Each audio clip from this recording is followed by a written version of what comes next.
Et pour revenir alors à ton coup de gueule concernant ce Marcel Vervlozen, je voudrais qu'on écoute un morceau de l'interview que tu as réalisé de lui. Je pense qu'il décrit ses conditions de détention, qu'il explique où il en est. Il faut préciser que Marcel est interdit de tout contact avec les journalistes. Donc ça a été un petit peu difficile d'avoir cette conversation au téléphone. On écoute et on commente. Là, ce soir, au moment où nous parlons, ouais. Est-ce que ta vie est en danger? Oh oui, oh oui. C'est le médical n'est pas possible, non, n'est pas c'est médecin, ce n'est pas un médicament, n'est pas un humain système médical, non, n'est pas possible ici. C'est moi, c'est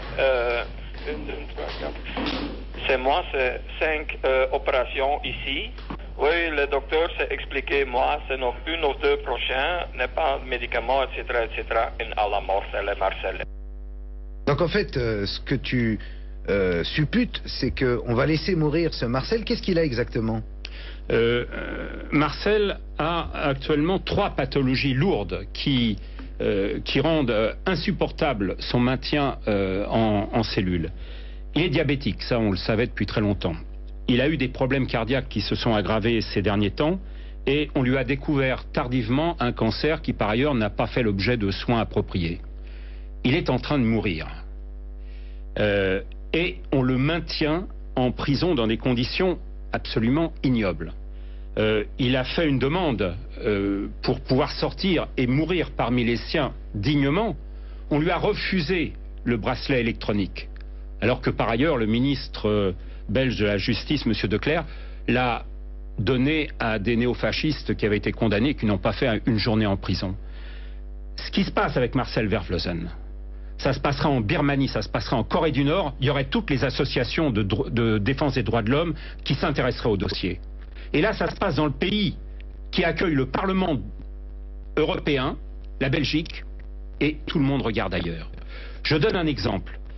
Marcel a subi des opérations très lourdes, avec un maintien en milieu hospitalier très bref, menotté sur son lit, des fois qu'il s'envole, alors qu'il est quasiment grabataire, et ensuite il a été remis en cellule.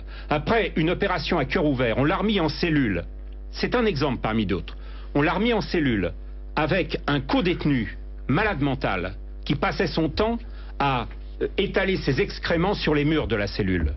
Résultat, Marcel a été opéré d'une gangrène qui s'était installée au niveau du cathéter. Donc on veut briser ce mec en réalité.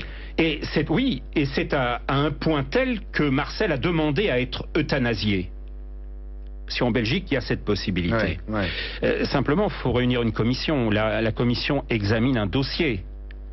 Et là, ce qu'on a dit à Marcel, c'est pas la peine de réunir la commission. Il suffit simplement que tu continues à t'alimenter, et que tu prennes pas tes médicaments et tu vas mourir très vite. Tu as voulu en même temps faire l'interview de la justice belge, non? De la ministre?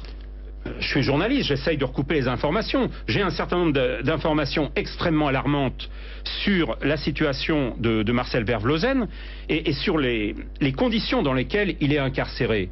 Donc j'ai logiquement appelé le ministre de la Justice, qui dans un premier temps, il n'a pas dit « je ne veux pas vous répondre ». Il m'a dit, par l'intermédiaire de sa conseillère, envoyez-moi par mail les questions que vous voulez me poser. Ce que j'ai fait. Et puis ensuite, il m'a fait répondre en flamand qu'on ne communique pas sur le cas de Marcel Vervlozen.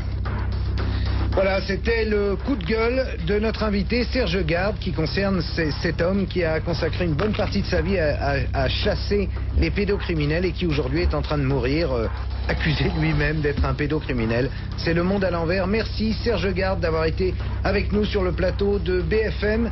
Dans un instant, on va partir pour le monde d'Internet, mais promis, on parlera plus de pédocriminels ce soir.